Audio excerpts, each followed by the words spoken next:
দেখবো সেটা হচ্ছে বাংলা প্রথম পত্র। আজকে দুইটা জিনিস দেখবো, একটা হচ্ছে জীবন সঙ্গীত আর একটা হচ্ছে জুতা আবিষ্কার। জীবন সঙ্গীত এবং জুতা আবিষ্কার দুইটাই খুব ইম্পর্টেন্ট একটা জিনিস, এবং আমার প্রিয় দুইটা কবিতা বলতে গেলে মনে হয় তোমরাও এটা অনেক মজা পাবা। আসো আমরা প্রথমেই চলে যাই। দেখো,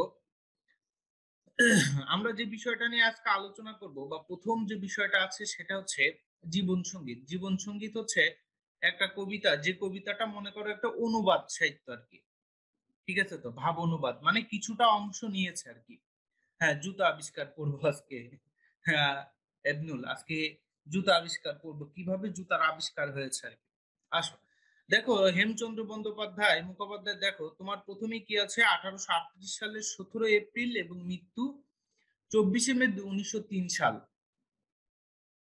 হ্যাঁ, দেখো এখন থেকে বলতেছে মাইকেল মধুসূদন দত্তের পরে কাব্য রচনায় তিনি ছিলেন সবচাইতে খ্যাতিমান। মানে মাইকেল মধুসূদন দত্ত বাংলা সাহিত্যের ক্ষেত্রে, তুমি জানো কিনা জানি না তোমরা, মাইকেল মধুসূদন দত্ত সবচাইতে বেশি অবদান আছে বাংলা সাহিত্যের ক্ষেত্রে। হ্যাঁ, মানে সবচাইতে বেশি অবদান হচ্ছে তোমার মাইকেল মধুসূদন দত্তের, কেননা তিনি নাটকের আবিষ্কার করেছেন, তিনি মহাকাব্যের আবিষ্কার করেছেন। এই জন্য এই মাইকেল মধুসূদন দত্তের পরেই হেমচন্দ্র বন্দ্যোপাধ্যায়ের বেশি পপুলারিটি আর কি। বলতে স্বদেশ প্রেমের অনুপ্রেরণায় তিনি বৃদ্ধ সংহার নামক একটা মহাকাব্য রচনা করেন। অনেকেই বলে যে মহাকাব্য কি, মহাকাব্য সম্পর্কে আমরা আগেও বলেছি। মহাকাব্য বলতে এমন একটা কাব্য যে কাব্যের ভেতরে কি থাকবে, যুদ্ধ থাকবে। কি থাকবে? যুদ্ধ থাকবে, প্রেম থাকবে, কাহিনী থাকবে। অর্থাৎ যার মধ্যে যুদ্ধ, প্রেম, কাহিনী থাকবে তখন সেটাকে মহাকাব্য বলতে হবে। অর্থাৎ কাব্য মানে কিন্তু কবিতা। হ্যাঁ, বলতেছে কাব্য মানে কিন্তু কবিতা। হ্যাঁ, এই কাব্যর মধ্যে এটা মহাকাব্য মানে বড় কাব্য, এই কাব্যের ভেতরে চরিত্রও থাকবে। মাইকেল মধুসূদন দত্ত নাকি বাংলার প্রথম বিদ্রোহী কবি। হ্যাঁ, বিদ্রোহী কবি। বিদ্রোহী বলতে ওই বিদ্রোহী না যেটা আমরা রবীন্দ্রনাথ এই কাজী নজরুল ইসলামকে বলি। হুম, তার কবিতার ভিতরে বিদ্রোহ ছিল লেখার মধ্যে আর কি। একজন নাটক রচনা করেছে কিন্তু সেই নাটকের সার্থক নাটক নাই, নাটকের যে বৈশিষ্ট্য থাকা লাগে সেটা নাই, তখন তিনি বিদ্রোহ করে শর্মিষ্ঠা নামে একটা নাটক রচনা করেছেন, যেটা বাংলা সাহিত্যের সার্থক নাটক বলা হয়।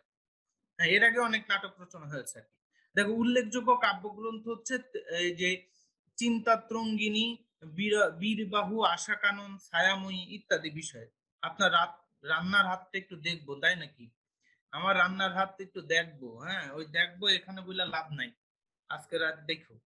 দেখো হেমচন্দ্র বন্দ্যোপাধ্যায় স্বদেশ, স্বদেশ না এখানে হবে স্বদেশ প্রেমের অনুপ্রেরণার মহাকাব্য রচনা করেন। প্রথম পোল কোশ্চেন চলে এসেছে। আমি কিন্তু পোল কোশ্চেন নিয়ে লাস্ট ফিনিশিং এ করব, দেখবো কে কয়টা পোল কোশ্চেন পেরেছো আর কি। এটা হচ্ছে কি 100% চাই, আমি এটাতে 100% চাই। 100%। এই বীরবাহু অলরেডি দিয়া ফেলছে, যারা যারা বীরবাহু দিছে তাদের সবারকে একটা করে গুলি খাওয়ানো হবে। গুলি খাওয়ানো হবে। গুলি মানে কি? গুলি মানে কিন্তু বড়ি। হ্যাঁ, অনেকেই কিন্তু বলে গুলি, গুলি মানে কি, যে গুলি মানে একটা বিভিন্ন, তোমরা কলকাতার মুভিগুলা যদি দেখো তাহলে ওইখানে কিন্তু বলে গুলি মানে ট্যাবলেট। এই যে আমার একটা গুলি দে তো। হ্যাঁ, তোমরা পুরানো বই বা উপন্যাস যখন পড়বা তখন তোমরা দেখবা। এই দেখো তোমরা তাও ভুল করেছো, দেখছো মাত্র 70% কারেক্ট আনসার দিয়েছো। এই যে যারা এই কারেক্ট আনসার না দিতে পেরেছো, অর্থাৎ উপসংহার দিয়েছো একজন, তারপর চিন্তত্রঙ্গিনী দিয়েছো, বীরবাহু, যারা দিয়েছো তাদের জন্য এক বালতি সমবেদনা নাকি শেয়ার করতেছি। দেখো, হ্যাঁ হ্যাঁ, আর দেখো অর্থাৎ আমি কেবলই তো বললাম তাই না, 70% এর মধ্যে আছে যারা, তাদেরকে অনেক অনেক অভিনন্দন, আর বাকিদের জন্য এক বালতি সমবেদনা, সাথে অনেক দুঃখ। দেখো এই যে একটা কবিতা, এই কবিতাটার ভেতরে আমাদের লাইফটাকে রিলাইজ করা শেখাবে। আমরা কেন জীবন, দেখো আমি একটু আগে বলি, মনে করো তো আমি কেন পৃথিবীতে বেঁচে থাকবো, কেন আমার পৃথিবীতে বেঁচে থাকা দরকার। আচ্ছা বেঁচে থাকলাম, শুধু বেঁচে থাকলেই কি হবে? এই পৃথিবীর আবর্জনা হয়ে কি থাকবো না? এখন এই কবিতাটা তোমাকে শেখাবে প্রথমত আমার পৃথিবীতে বেঁচে থাকা দরকার, এবং বেঁচে থেকে আমার কি কি করা দরকার, এবং কোনটা কোনটা করলে আমি মরার পরেও পৃথিবীর মানুষ আমাকে মনে রাখবে, সে বিষয়গুলো এখানে করা দরকার। এখানে সে কথাটা বলেছে, তোমার মন কি চাচ্ছে তুমি সেইটাকে করো, সেটার প্রায়োরিটি আগে দাও, তাই না? অর্থাৎ এই প্রায়োরিটি যদি তুমি দিতে পারো তাহলেই তোমার কি হচ্ছে, এই কবিতাটার মূল সারমর্ম হচ্ছে এটা। এটা সাম অফ লাইফ।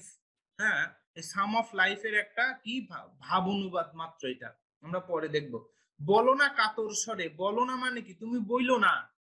কাতর স্বরে মানে কি, কাতর স্বরে মানে দুঃখের স্বরে, আফসোসের স্বরে, বৃথা জন্ম এ সংসারে, এ জীবন নিশার স্বপন। এখানে একটা জিনিস মনে রাখবা, এখানে কিন্তু তিনটা লাইন নিয়ে একটা স্তবকের অর্থ, এক একটা স্তবক, তিনটা চরণ নিয়ে একটা স্তবক এখানে।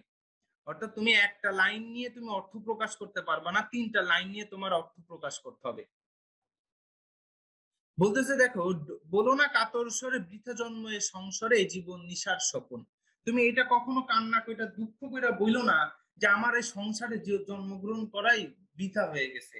হ্যাঁ, আমার এই স্তবক কি ভাই, স্তবক হচ্ছে যখন কোন এক কতগুলা চরণ মিলে একটা কবিতার অর্থ প্রকাশ করে তখন সেগুলাকে স্তবক বলে।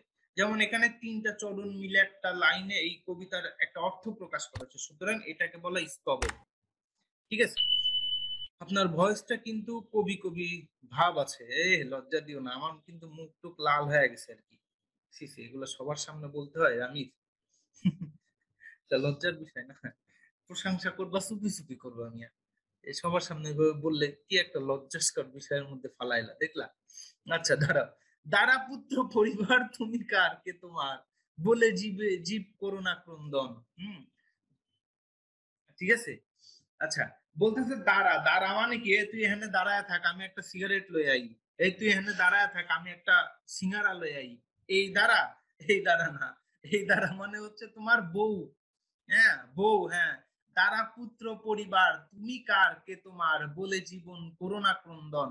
ওই যে অনেকে এই কথাটা বলে দেখবা যে এই আছে, এই বউ ছেলে মেয়ে কি কোনো কাজে দিবে, ছেলে মেয়ে পালন করতেছি কি কাজে দিবে, কোনো কাজ আছে না, এই কথা বইলা তোমার কাজ তুমি মানে কান্নাকাটি করো না।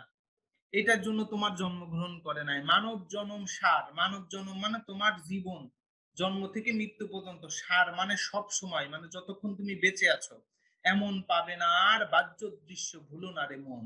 অনেকেই বলে না, একটা অনেকেই দেখবা যে আমাদের প্রথম বাংলাদেশে কিন্তু বর্তমানে প্রচুর পরিমাণ ডিভোর্সের পরিমাণ বাইরে গেছে। ডিভোর্সের পরিমাণ তুমি জানো কিনা জানি না, বাংলাদেশে সেদিন একটা নিউজ দেখলাম, আমার কারেক্ট সংখ্যাটা মনে নাই, প্রত্যেক মিনিটে নাকি 7টা করে ডিভোর্স হচ্ছে। 7টা না 17টা এমন একটা, প্রত্যেক মিনিটে, মানে সারা বাংলাদেশের মধ্যে প্রত্যেক মিনিটের মধ্যে 7টা করে ডিভোর্স হচ্ছে। তাহলে তুমি দেখো এটার কারণটা কি, এটার কারণ দুইটা কারণ। একটা কারণ হচ্ছে কোনো মেয়ে বা ছেলে তার বাহ্যিক দৃশ্য দেখে ভুলে যায়, মানে বাইরে ফিটফাট ভেতরে সদরঘাট।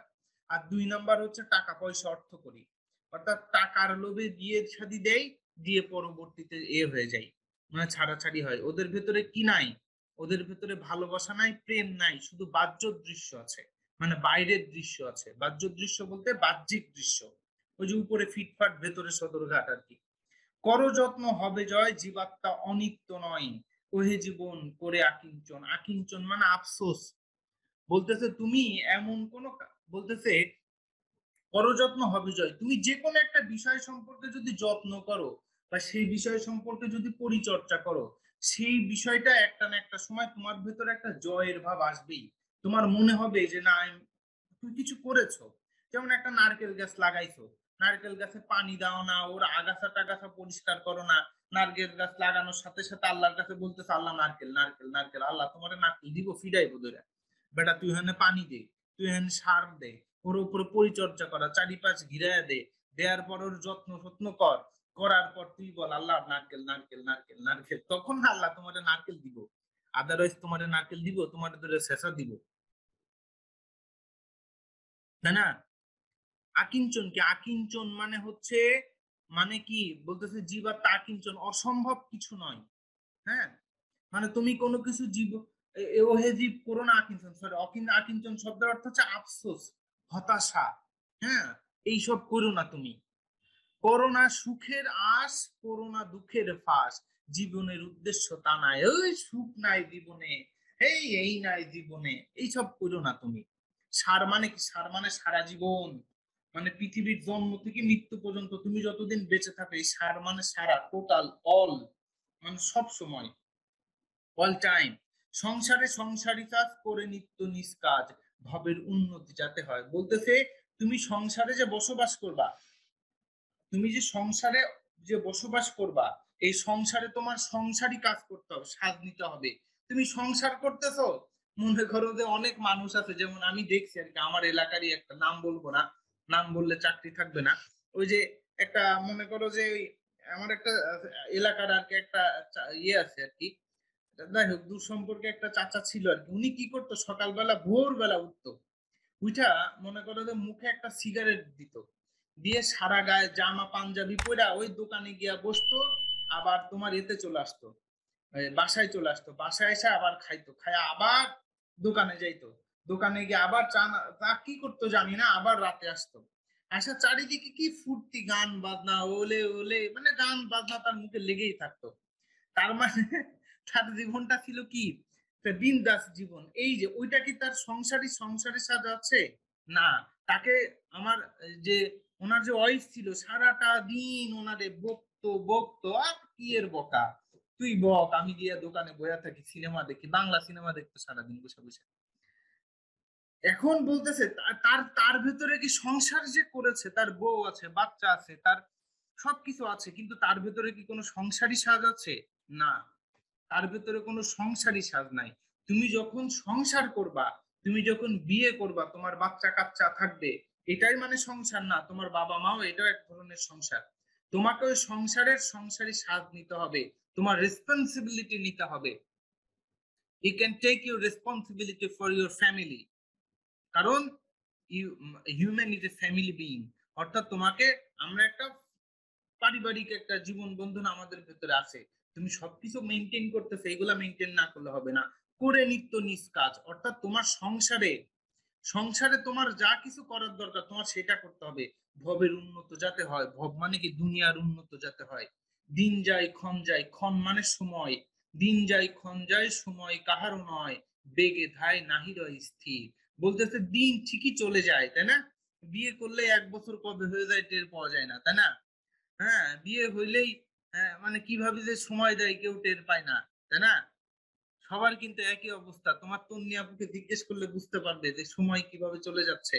হ্যাঁ, এইভাবে কি সময় ঠুস ঠুস করে চলে যায় বিয়ের পরে, হঠাৎ করে 4-5 বছর পরে মনে হয় যে ও বিয়ে করে লেছি। হ্যাঁ, এমন আর কি। সয় সম্পদ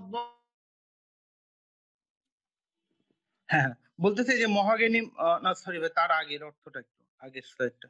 হুম। দিন যায় ক্ষণ যায়, সময় কাহারও নয়, বেগে বেগে ধায় নাহি রয় স্থির। মনে করো দিন যাচ্ছে, তোমার দিন যাচ্ছে, ক্ষণ মানে সময়, তোমার দিনও চলে যাচ্ছে, সময়ও চলে যাচ্ছে, কিন্তু কি হচ্ছে, কারোর জন্য কি সময় অপেক্ষা করে? দেখো, তুমি এর আগে কিসে পড়তা, ক্লাস 7-এ পড়তা, এখন কিসে পড়ো, ক্লাস 8-এ পড়ো, 8-এ পড়ো এমন না। অর্থাৎ কি করো, পরবর্তীতে তুমি 9-এ পড়ো। তার মানে এই সময়টা কিন্তু বয়ে থেমে নাই, সময় কিন্তু চলে যাচ্ছে। অর্থাৎ এইটা চলে যায়, এটা স্থির থাকে না, কিন্তু তোমার সময়ের কাজ সময়ে করার কথা বলেছে। যেমন তুমি কি করতে পারো, তুমি তোমার কাজ কি বলো তো? তোমার কাজ হচ্ছে কি করা? তোমার কাজ পড়াশোনা করা, এইটাই কথা এখানে বলেছে। বলছে সহায় সম্পদ বল সকলই ঘুচাই কাল। হ্যাঁ, বলতেছে সকলই ঘুচাই কাল, বলছে আয়ু যেন শৈবালের নীর। বলতেছে দেখো, সহায় সম্পদ মানে একটা সময় তোমার গায়ে অনেক শক্তি থাকবে, এখন সময় শক্তি থাকবে, এক সময় তোমার বয়স হবে, তোমার সম্পদ শক্তি এইগুলা কি থাকবে? না। অর্থাৎ কাল, কাল মানে সময়, সময় যতই আসবে এটা চলে যেতে থাকবে। এটা তোমার জন্য আয়ু যেন শৈবালের নীর, আয়ু মানে বয়স, শৈবাল কি করে, আজকে এখানে আছে, আজকে এখানে নাই, আজকে ওই ওই সাগরের সাথে মিলে চলে গেছে। অর্থাৎ এইভাবে শুধু বাড়তেই থাকবে সময়। সংসার সমরঙ্গনে যুদ্ধ করো দৃঢ়পণে। সংসার মানে তোমার সংসার, সমরঙ্গন মানে যুদ্ধক্ষেত্র। বলতেছে সংসার যুদ্ধক্ষেত্রে, যুদ্ধ করো দৃঢ়পণে, ভয়ে ভীত হইও না মানব। বলতেছে তুমি যে সংসারে কাজ করছো, এই সংসারের কাজটাই তুমি করে যাও এবং দৃঢ়পণে করো। তুমি যখন যুদ্ধ করতেছো, যুদ্ধ করলে এমন ভাবে যুদ্ধ করো যেন কাউকে মেরে তুমি মরতে পারো। এই কোনায় গিয়ে চোরের মতো পলায় থেকে তুমি যুদ্ধ করে মরে গেলা, এটা দরকার নাই। ভয়ে ভীত হইও না মানব, তুমি ভয় পাইও না। এই সংসারে তুমি সংসার করতে আসছো, আসছো কি করতে আসছো? সংসার করতে আসো। এই সংসার করো, যুদ্ধ করো। এই সংসারে তুমি যুদ্ধ করো, কিভাবে সংসারটাকে চালানো যায়, কিভাবে টিকে থাকা যায়। এতে তুমি ভয় পাও না। সমারাঙ্গন কি? সমারাঙ্গন মানে যুদ্ধক্ষেত্র। বলতেছে করো যুদ্ধ বীর্যবান, যাই যা যবে যাক প্রাণ, মহিমায় জগতে দুর্লভ। বলতেছে বীর্যবান মানে কি? শক্তিশালী। বলতেছে করো যুদ্ধ, বলতেছে তুমি যুদ্ধ করো, শক্তিশালী তুমি যুদ্ধ করো। যাই যবে যাক প্রাণ, তোমার এতে যদি প্রাণ যায় যাক। মহিমাই জগতে দুর্লভ, অর্থাৎ মহিমা বলতে কি? মহিমা বলতে নাম, সুনাম। এইগুলা পৃথিবীতে দুর্লভ। তোমার নামে যে একজন সুনাম করবে, এই সুনামের বিষয়টা পৃথিবীতে দুর্লভ, কেউ করতেই চায় না। মনোহর মূর্তি হেরে ওহে জীব অন্ধকারে, ভবিষ্যতে করোনা নির্ভর। দেখো কি সুন্দর একটা কথা বলতেছে, মনোহর মূর্তি হেরে ওহে জীব অন্ধকারে। বলতেছে মনোহর মূর্তি হেরে, তোমার মনকে এমন ভাবে তুমি তৈরি করে ফেলো, মানে মনে করো যা কিছু আছে তোমার সবকিছু বর্তমান, ওহে জীব অন্ধকারে। বলতেছে অন্ধকার মানে কি? ভবিষ্যৎটা কিন্তু সবসময় অন্ধকার হয়। তুমি কি হয় কি না হবে এটা কি তুমি জানো? জানো না। এই জন্য তুমি একটা কাজ করো কি, তুমি ভবিষ্যতের জন্য অপেক্ষা করো না। তোমার যা কিছু আছে সবকিছু বর্তমানের জন্য ভাবো, অতীতের কথাও তুমি ভেবো না। এই দেখো পরের লাইনে কি বলেছে, বলতেছে অতীত সুখের দিনে পুনর ডেকে এনে চিন্তা করে হইও না কাতর। বলতেছে তুমি অতীতে কি করেছো না করেছো এইটা নিয়ে, ওই যে তোমরা দেখেছো নাকি কুমফু পান্ডা মুভিটা দেখেছো? কুম্ফু পান্ডা মুভিটা ওই যে কারাটি মাস্টার একটা কথা বলে কিন্তু, যে past is always past, future is future, but present is present. তাই না? As a gift, present is a gift, এমন কিছু একটা কথা বলে। ফিউচার তুমি জানো না, কিন্তু অতীত তো অতীত চলেই গেছে, কিন্তু কি হচ্ছে তোমাকে কি হয়েছে, বর্তমান হচ্ছে, ফিউচারটা তোমার, প্রেজেন্টটা তোমার কাছে হচ্ছে গিফট। তুমি যদি প্রেজেন্টে কিছু করো তাহলে ভবিষ্যৎ তোমার জন্য কিছু থাকতে পারে, তুমি জানো না এটা কি। তাই না? অর্থাৎ এই জন্য সবসময় মনে রাখতে হবে, আমরা ভবিষ্যতের কথাও চিন্তা করব না, অতীতের কথাও চিন্তা করব না, বর্তমান যা কিছু আছে সবকিছু বর্তমানের উপরে। ভাই একটু স্লাইডটা চেঞ্জ। বলতেছে দেখো মহাজ্ঞানী মহাজন যে পথে করে গমন হয়েছে প্রাত্যস্মরণীয়। বলতেছে দেখো মহাজ্ঞানী মহাজন, বলতেছে তুমি এমন পথটাকে বেছে নাও, এমন একটা রাস্তা বেছে নাও যে রাস্তার ভেতরে মহাজ্ঞানী মহাজনেরা প্রবেশ করেছে। মানে মনে করো যে তুমি কি হতে চাও, একটা ভালো মানুষ হতে চাও, হইতে গেলে এই পথ, এই রাস্তাকে অবলম্বন করেছে, তার জীবন লিডটাকে, সে জীবনটা কিভাবে লিড করেছে, অর্থাৎ এইটা তুমি সবসময় স্মরণীয় হয়ে থাকো। সেই পথ লক্ষ্য করে স্বীয় কীর্তি ধ্বজা ধরে। মানে কি ধ্বজা মানে কি? ধ্বজা মানে হচ্ছে পতাকা। বলতেছে স্বীয় কীর্তি ধ্বজা ধরে, মানে তোমার কৃতিত্বের সহিত, তোমার শক্তির সহিত কি ধরো? পতাকা উড়াই ধরো। ওই যে মহাজ্ঞানী যে পথে গেছে সেই পথ ধরে যাও, আমরাও হব বরণীয়। তাহলে তুমিও একদিন বরণীয় হতে পারবা, সবাই তোমাকে বরণ করে নিতে পারবে। সমর সাগর তীরে পদাঙ্ক অঙ্কিত করে আমরাও হব হে অমর। বলতেছে কি সমর সাগর তীরে, বলতেছে কি ওই যে সাগর তীরে তুমি হেঁটে গেলে একটা পদাঙ্ক অঙ্কিত করে চলে যাবা না? বলতেছে তুমি যদি একটা মহাজ্ঞানীকে ফলো করো তাহলে তুমি একদিন ভালো মানুষ হবে, তাহলে তোমাকেও কি করবে? তোমাকেও একদিন মানুষ ফলো করবে। এখন তোমার ওই, তুমি যে রাস্তাতে গেছো আর একজনও কিন্তু চাবে যে না, এ যে রাস্তাতে গিয়েছে আমিও এই রাস্তাতে যাই, তাহলে আমি একদিন পপুলার মানুষ হতে পারবো। সেই চিহ্ন লক্ষ্য করে অন্য কোন জন পরে যশোদ্দরে আসিবে সত্তর।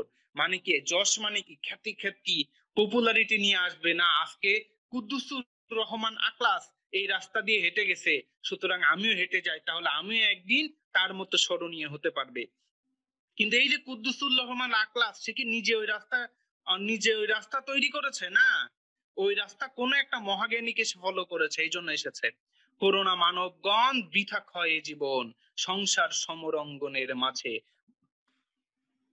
বলতেছে করোনা মানবগণ বৃথা ক্ষয়ে জীবন, বলতেছে এই জন্য তুমি তোমার জীবনটা এইভাবে বৃথা নষ্ট করে দিও না, কারণ তোমার জন্য অনেক ভালো কিছু অপেক্ষা করতেছে।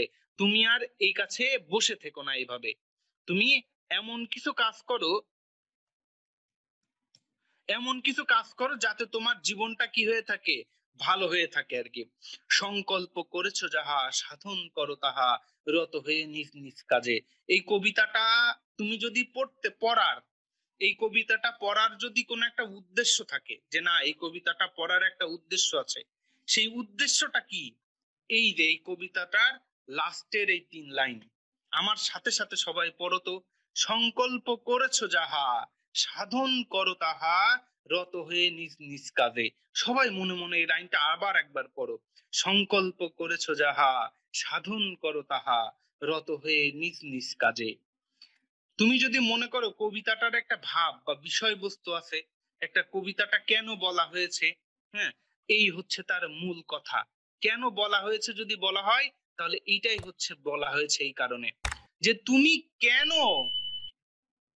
বলতে সংকল্প করেছো, যা তুমি নিশ্চিত জীবনে একটা কোনো সংকল্প আছে, তোমার তোমার লাইফের একটা এইম আছে। এইম আছে না?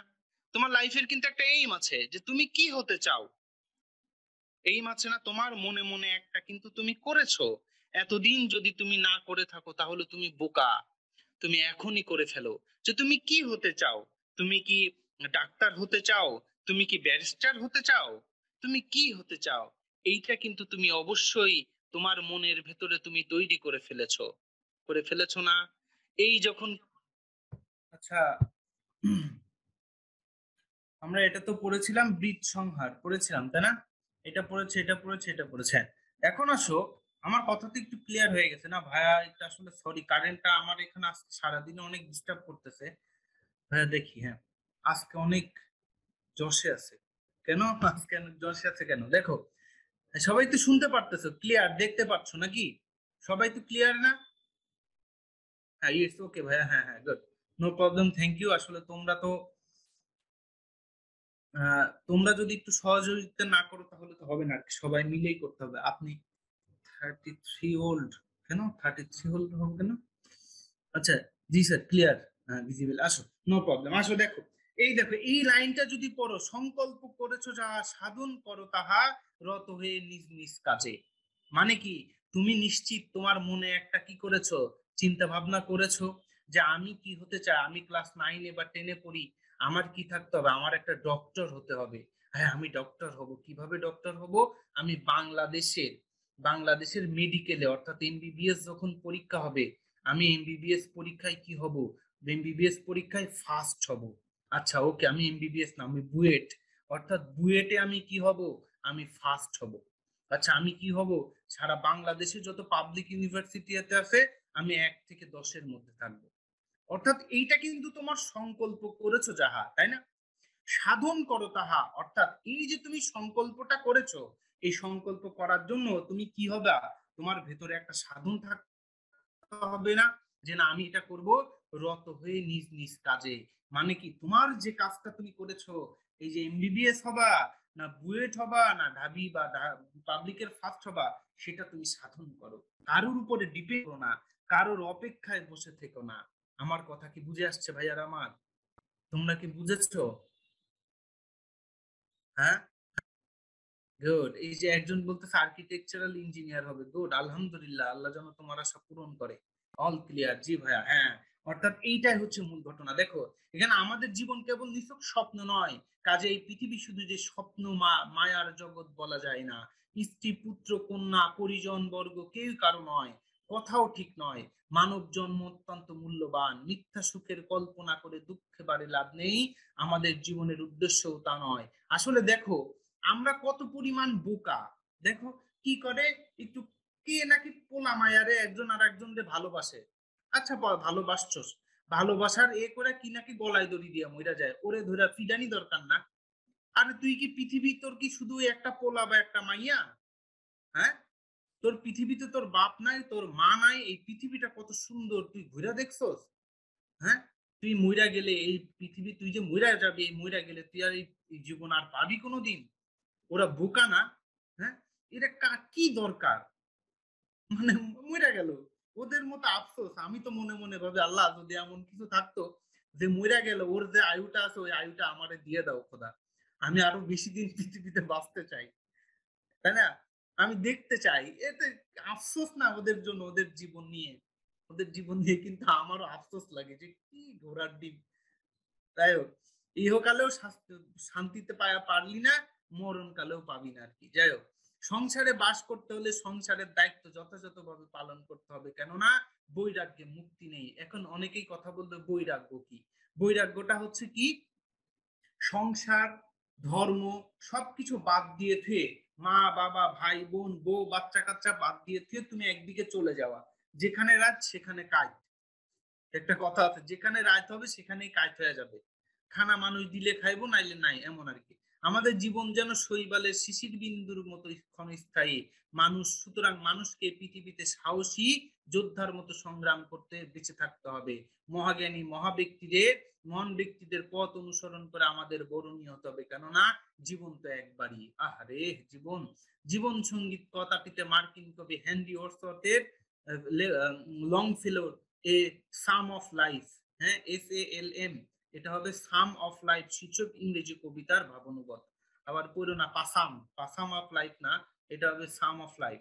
আচ্ছা যাই হোক, অর্থাৎ এইটা হচ্ছে তোমার জাস্ট একটা ভাবানুবাদ, মানে একেবারে মিল নাই। হ্যাঁ, এখানে কিন্তু মিল নাই। চরণ কয়টি, যে কটা লাইন আছে তাদেরকে চরণ বলা হয়। আসো, এই যে কাতর মানে দুর্বল কণ্ঠ, জীবাত্মা মানে মানুষের আত্মা, ধ্বজা মানে পতাকা, সিও মানে নীল, সংসার সমরাঙ্গন মানে যুদ্ধক্ষেত্র। ইংরেজি কবিতাটি পড়েছে, গুড শিহাব, গুড, তুমি তো অনেক ট্যালেন্ট দেখতেছি। আসো আমরা 2 নম্বর পোলে চলে যাই। 2 নম্বর পোলে কি আছে? 2 নম্বর পোলে আছে জীবন সঙ্গীত কবিতাটি কবি মানুষকে সংসারের কি সাজতে বলেছেন। সংসারে কি স্বাদ, এটা 100% চাই। এটা হবে কি, এটা হবে সংসারের সংসারী সাজ। সংসার করতে গেলে তোমার সংসারী সাজ নিতে হবে। সংসার সাজে গিয়ে নেতা হলে হবে? মনে করো তুমি সংসারের ভেতরে বলতে, এবার এই তুই যদি আজ কাজ না করো আমাদের রাস্তায় নামতে হবে, রাস্তায় নেমে কি করতে হবে, রান্না বান্না করতে হবে। তুমি মনে করো তোমার বোর সামনে ভাষণ দিতেছো, এই যতই বিপদ আসুক আমাদের বিপদের মোকাবেলা করতে হবে। বউ কি করবে, তোমার ঝাঁটা দিয়ে যেটা ফিরাইবো, তুই এখানে নেতাগিরি করতে আসছ। তুই সংসারের নেতা হইলে সমস্যা আছে কিন্তু। হম সংসারে কি করতে পারবা না, সংসারে তুমি কর্তা হইতে পারবা না। কর্তা হইলে আবার সমস্যা আছে। সমস্যা হচ্ছে কি, কর্তা তো আসলে একজন, সময় প্রেক্ষিতে কর্তা চেঞ্জ হয়। তুমি যখন বাড়ি আসো আর তুমি ভালোই জানো তুমি কর্তা না কি হবে।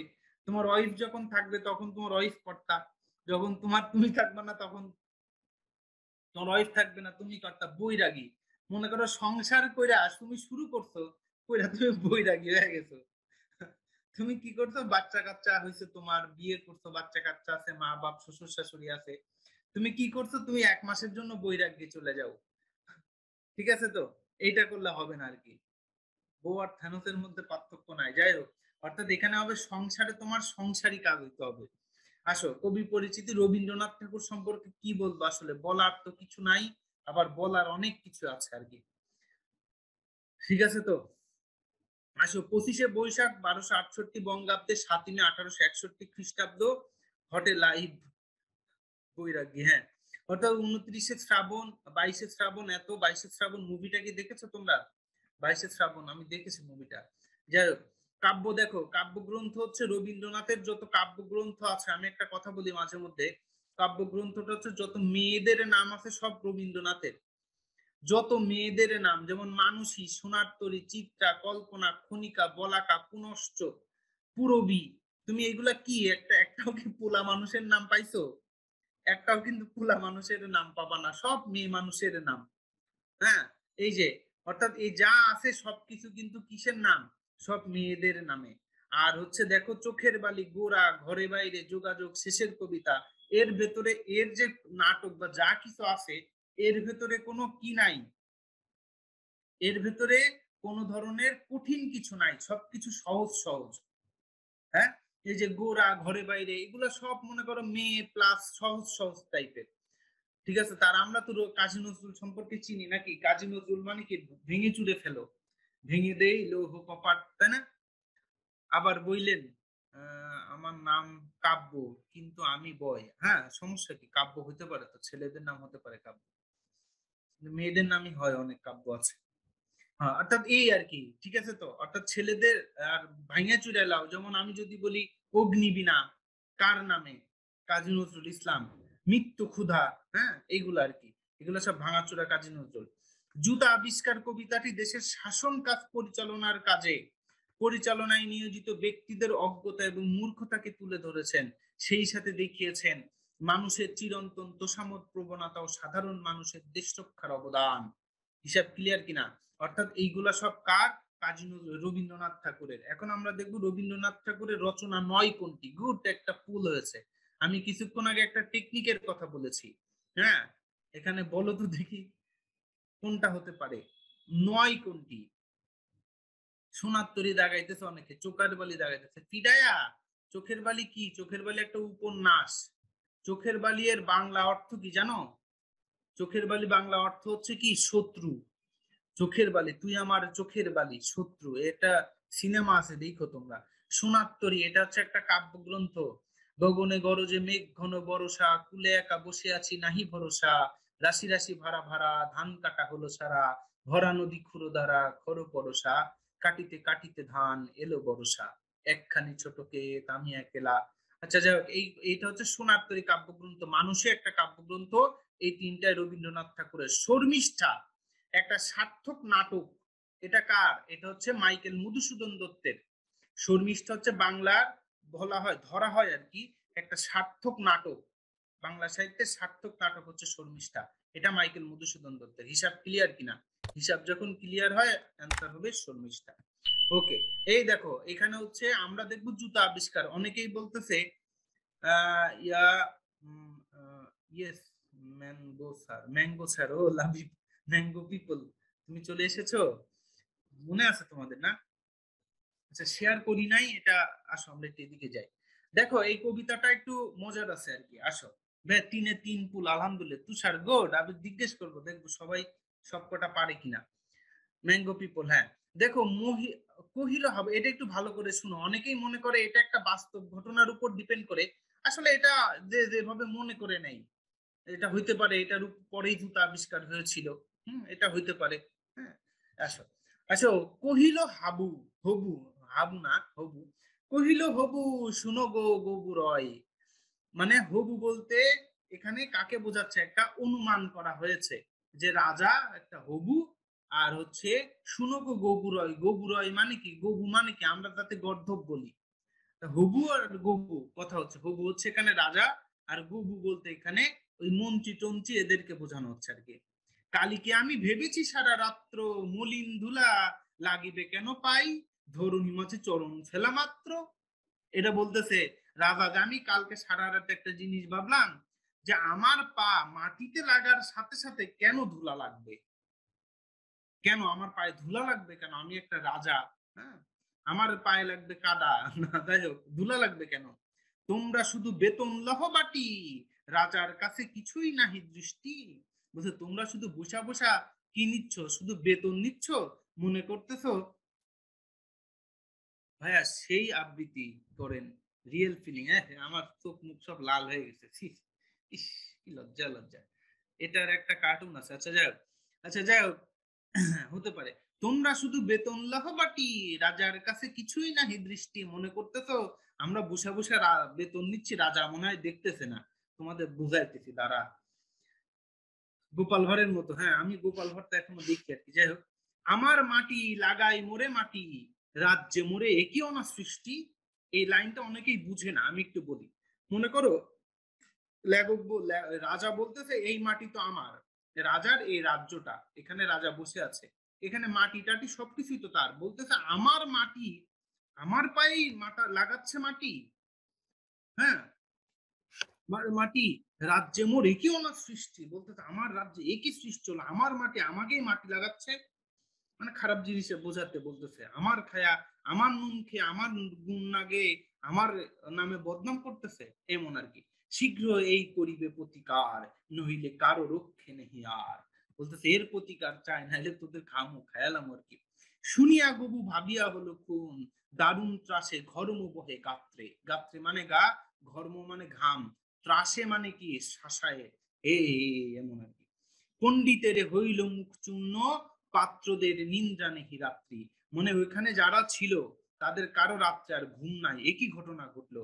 রান্নাঘরে নাহিক চরে হাড়ি, কান্না কাটি পড়িল বাড়ি মধ্যে, অশ্রু জলে ভাসায় পাকা দাড়ি, কহিল গবু হবুর পাদ পদ্মে, যদি না ধুলা লাগিবে তবে পায়ে, পায়ের ধুলা পাইব কি উপায়ে।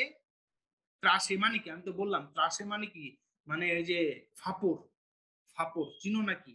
এটা তুই আমার এলাকায় আস, তোর একের কাটটালামো ছিগলালামো, আমি বুঝাইতে পারছি কিনা, এটাকে বলে ত্রাস।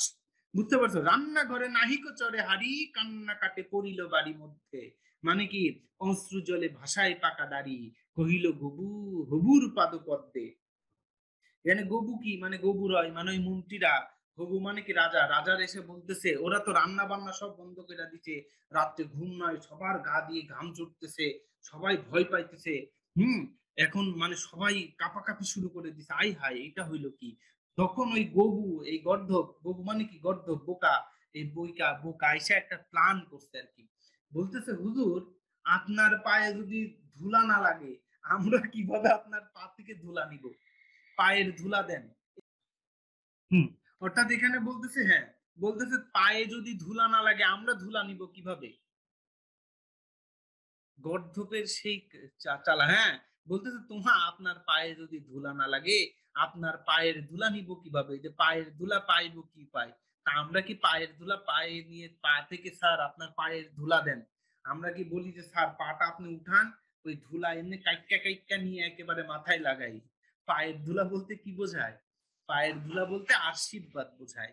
হ্যাঁ, মানে কি একটা তোমার প্ল্যান খাটাইছে দেখো, শুনিয়া রাজা ভাবিল দুলি দুলি, কহিল শেষে কথাটা বটে সত্য, কি গর্ধব চিন্তা করো, এটাও তো গর্ধব, কিন্তু আগে বিদয় করো ধুলি, ভাবিও পরে পদধূলির তত্ত্ব। চালাকও আছে, বলতেছে এইটা পরে ভাইবো, পায়ের ধুলা নিব এই তত্ত্বটা পরে ভাইবো, আগে ভাবো কিভাবে ধুলা দূর করা যায়। ধুলার অভাবে না পেলে পদ ধুলো, তোমার তোমরা হবে, বলতেছে বলতেছে পায়ের অভাবে, কোথায় জানি যেন বলছে ধুলা অভাবে না পেলে পদ ধুলো, তোমরা সবে মাহিনা, মাহিনা খাও মিথ্যে, কেন বা তবু পুষিনু এতগুলা। বলতেছে তোমরা যদি এত কিছু না করতে পারো, তাহলে তোমাদেরকে কেন আমি বুসা বুসা পুষায় পুষায় খাওয়াবো, তোমাদেরকে কেন আমি এত কষ্ট করে খাওয়াবো, তাই না? তুমি কি করবা, তুমি আগেই ধুলা দূর করো, নাইলে তোমাদের খবর আছে আর কি। কেন বা তবে পুষিনি এতগুলা, উপাধি ধরা বৈজ্ঞানিক ভিত্তে, ভিত্তে শব্দের অর্থ এখানে হচ্ছে ওই জ্ঞানী গুণী মহাজন টাইপের, এদেরকে বোঝাচ্ছে। আগের কাজ আগে তো তুমি সারো, পরের কথা ভাবিও পরে আরো, আধারে দেখে রাজার কথা শুনি, যতন ভরে আনিল তবে মন্ত্রী।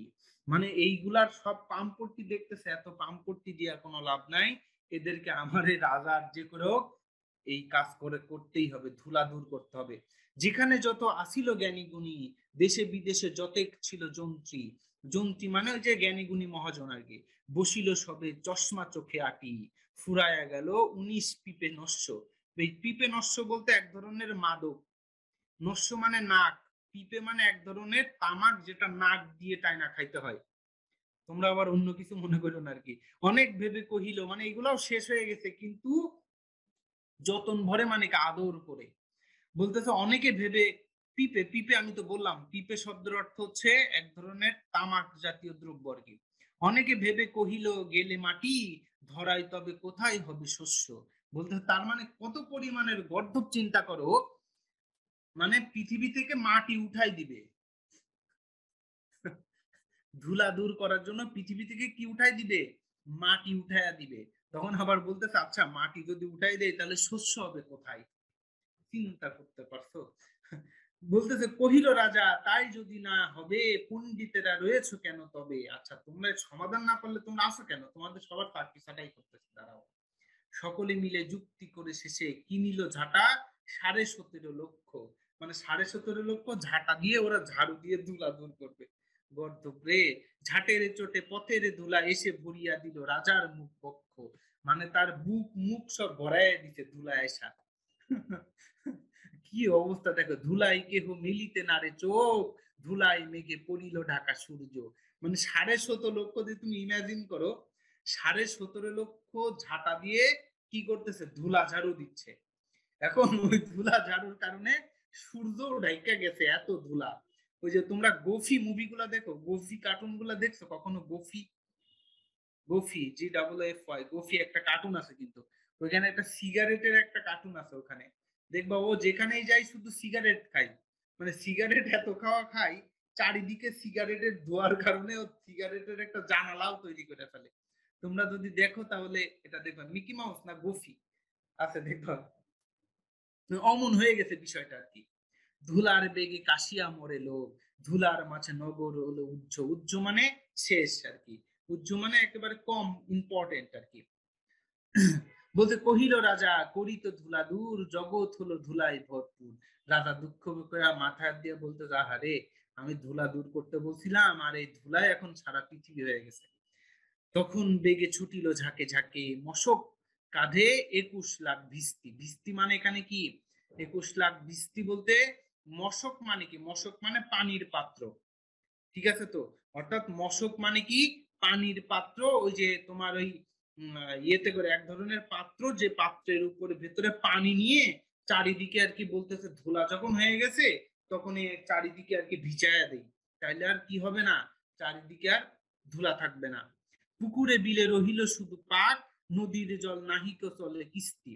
মানে ভালো করে দেখা, এখন চিন্তা করছে তাহলে কি করি, পানি দিয়ে আগে সবকিছু উঠায় ফেলি। তখন যখনই পানি দিছে, এই পাক মানে কি, শুধু পাক মানে কাদা, পাক শব্দের অর্থ পুকুরে রহিলে শুধু কাদা, মানে পুকুরে আর পানি নাই, শুধু কাদা।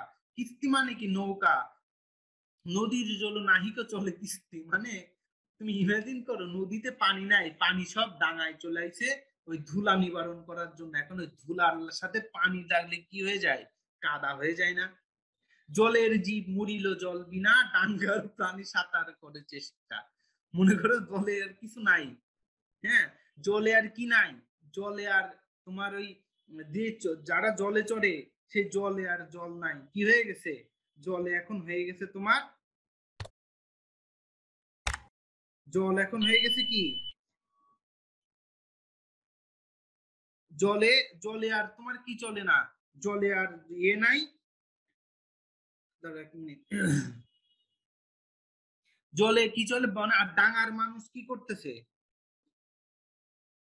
আমি কি বললাম, অনেকেই বলতেছে ভিস্তি মানে কি, ভিস্তি মানে মশক, এই মশক আর ভিস্তি, ভিস্তি মানে এক ধরনের পানি, মানে জল বয়ে নেওয়ার জন্য এক ধরনের পাত্র। এই ভিস্তি আর মশক একই জিনিস। হ্যাঁ, বলতেছে যারা ওই যে মশক মানে কি, মশক মানে মনে করো একটা মানুষ, যাতে করে যারা এই ভিস্তিতে করে পানি বয়ে নিয়ে বেড়ায়, এর আর কি। তাহলে মানুষ উপরে ডাঙায় সাঁতার কাটতেছে, আর মাছ নাই পুকুরে, আর মাছ কাদার ভেতরে লাফালাফি করতেছে, পাকের তলে মুজিল বেচা কেনা, মানে কাদার মধ্যে মানুষ বেচা কেনা, শুধু সত্যি জোরে উজাড় হলো দেশটা।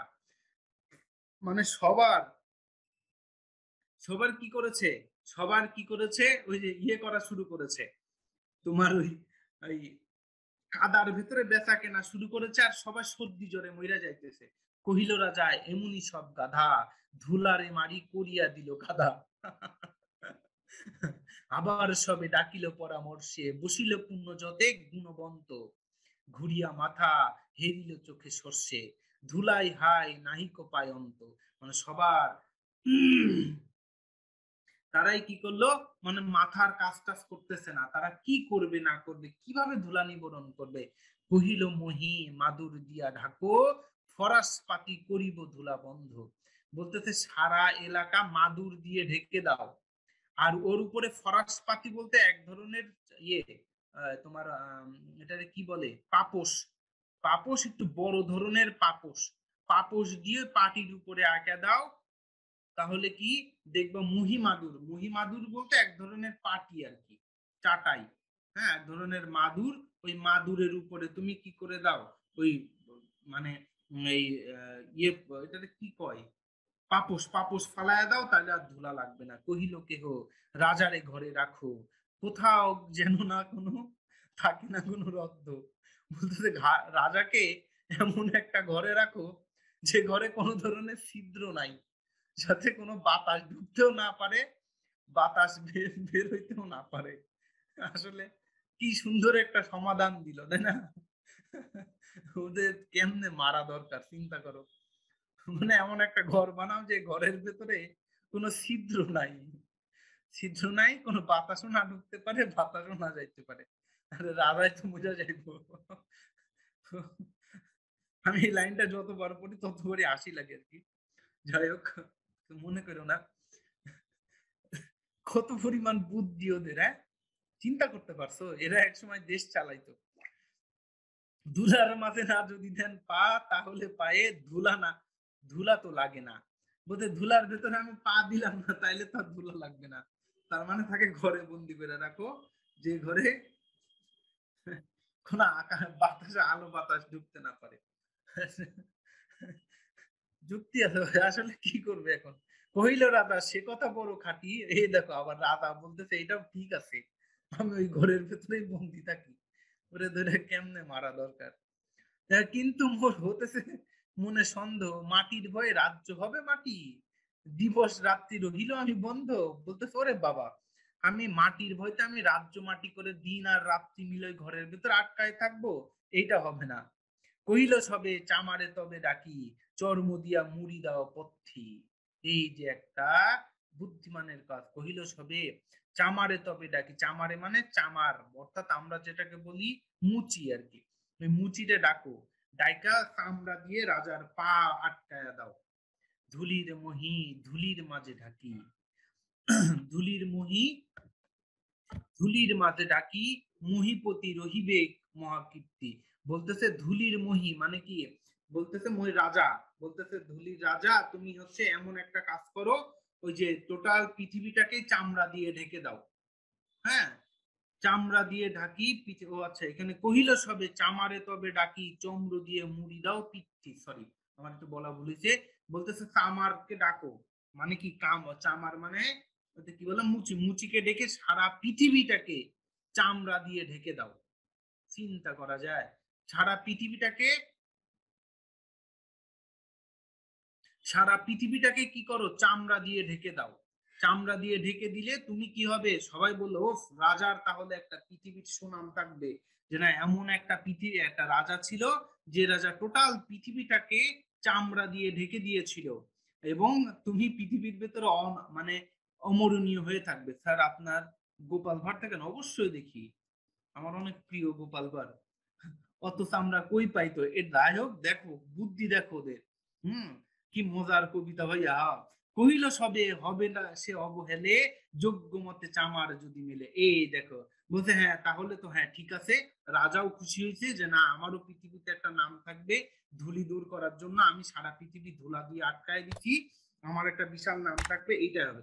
এখন বলতেছে তাহলে তো একটা যোগ্য মতো একটা মুচি দরকার।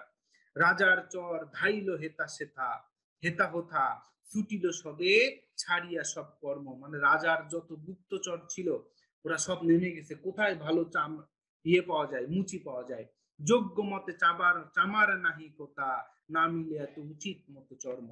বলতেছে তাহলে এত বেশি ইয়েও পাওয়া যাবে না, চামড়াও পাওয়া যাবে না, মুচি তো দূরের কথা। বলছে তখন ধীরে ধীরে চামার কুলিপতি, কহিল এসে ঈষৎ হেসে বিদ্ধ, মানে নিজে নিজে হেসে বলতেছে বলিতে পারি কহিলে অনুমতি, সহজে জহে মানুষ হবে সিদ্ধ। বলতেছে আপনি এত কিছু করার দরকার নাই, আপনি যদি অনুমতি দেন আমি এমন একটা কথা বলি যাতে আপনার উপকার হবে, সারা পৃথিবীর উপকার হবে। নিজের দুটি চরণ ঢাকো, তবে ধরণী আর ঢাকিতে হবে নহি হবে। বলতে রাজা তুমি তোমার চরণ দুটি ডেকে ফেলো, তাহলে আর পৃথিবী ঢাকতে হবে না। কহিল রাজা এত কি হবে সিধে, ভাবিয়া মল সকল দেশ শুদ্ধ। সবাই একেবারে নিয়ে, মল মানে এখানে ওই যে রাজমহলের সবাইকে ইন্ডিকেট করছে। মন্ত্রী কয় জটারে শুলে বিধে, করার কারার মাঝে করিয়া রাখে রুদ্ধ, রাজার পদ চর্ম আবরণে ঢাকিলে বুড়ো বুড়া বসিয়া পদ প্রান্তে। বলতেছে কি, এই ওরে বান, ওরে আটকা, ওই যে গোবুরায় ও তো গর্ধব, ও তো খায় গোবর আসলে। তো বলতেছে কি এ রাজার পা আটকাবে, ওরে ধর, ওরে আটকা, ওরে ফিডা। হ্যাঁ এমন আর কি, বলছে রাজার পা আটকানোর সাহস তোর কি আছে, তারপরেও তুই একটা মুচি, মুচি হয়ে তুই রাজার পায়ে হাত দিবি, তোরে একবারে ফিরে এলাম আর কি। কারার মাঝে করিয়া রাখো রুদ্ধ, রাজার পদ চরণ আবরণে ঢাকিল বুড়া বসিয়া পদ প্রান্তে। সবকিছু বাদ দিয়ে রাজা বলতে করতে দাও। রিয়েল এক্সপ্রেশন, হ্যাঁ। বলতে রাজার পদ চর্ম আবরণে ঢাকিল গোরা বসিয়া পদ প্রান্তে মন্ত্রী কহে আমারে ছিল মনে। দেখো আরামজাদা কি কয়, ওরে ধরে কি করা দরকার। দেখো মন্ত্রী কহে আমারও ছিল মনে, কেমনে বেটা পেরেছে সেটা জানতে। বলতেছে আবার দেখো, বলতে আমার এটা মনে মনে ছিল রাজামশাই, কিন্তু আসলে আমি এটা অ্যাপ্লাই করি নাই। দেখতে চেয়েছিলাম ওই যে ওই মুচিটা কেমনে কাজটা করে, আসলে বুদ্ধিটা আছে কিনা। সেদিন হতে চলিল জুতা পরা, বাঁচিল গবু রক্ষা পেল ধরা।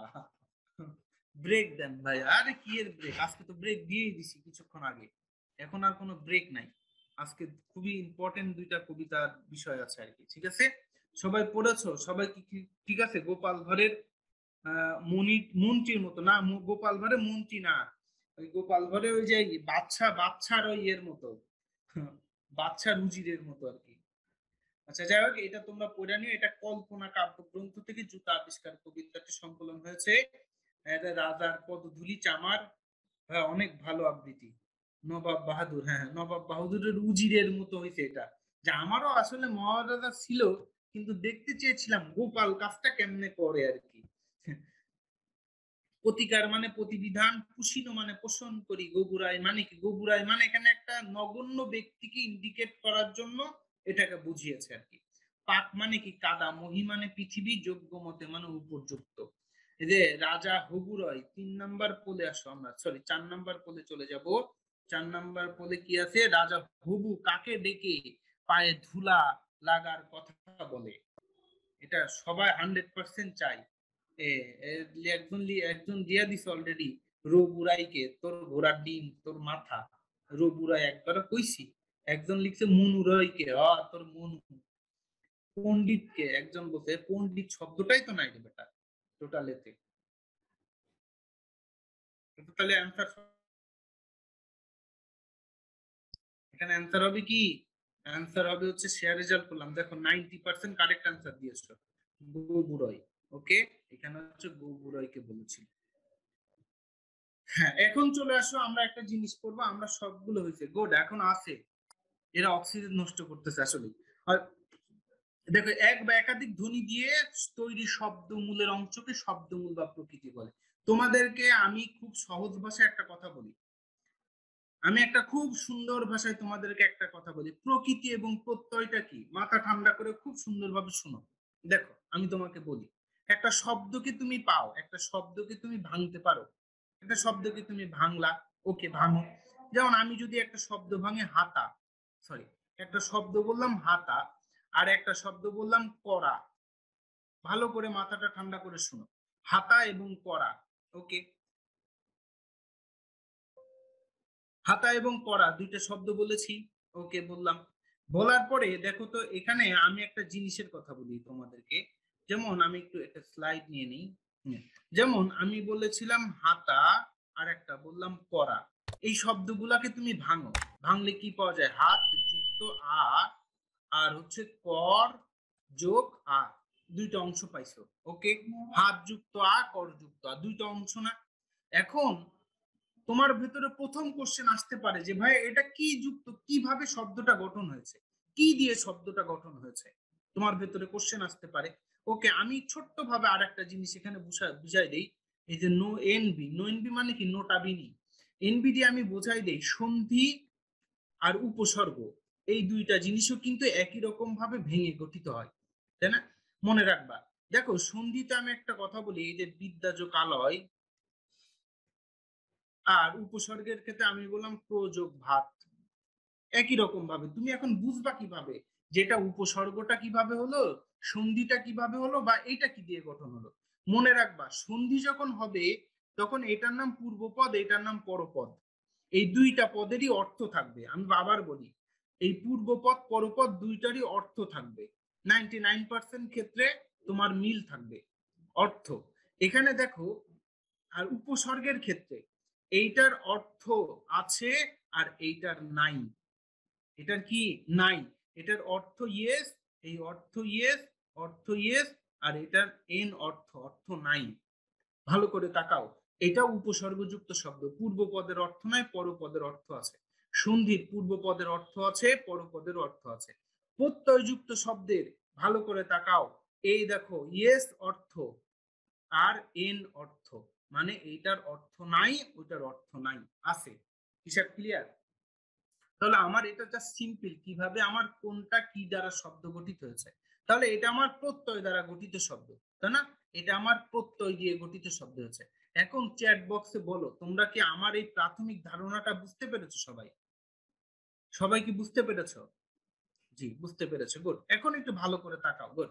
এখন আমার প্রকৃত প্রত্যয় চলে আসে, এটা প্রত্যয় আর প্রকৃত।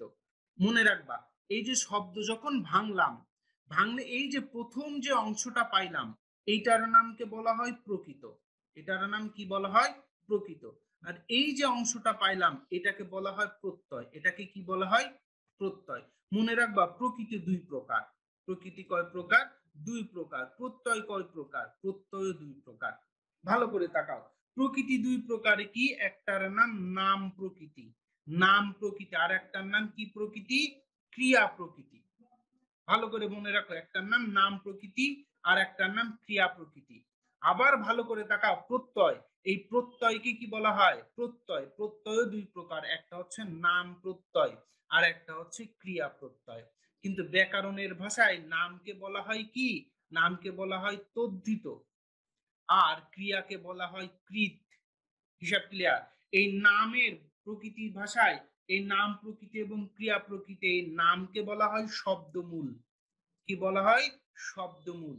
আর এই ক্রিয়াকে বলা হয় ক্রিয়ামূল। কি বলা হয়? ক্রিয়ামূল। এর আরো একটা নাম আছে যেটাকে বলা হয় ধাতু।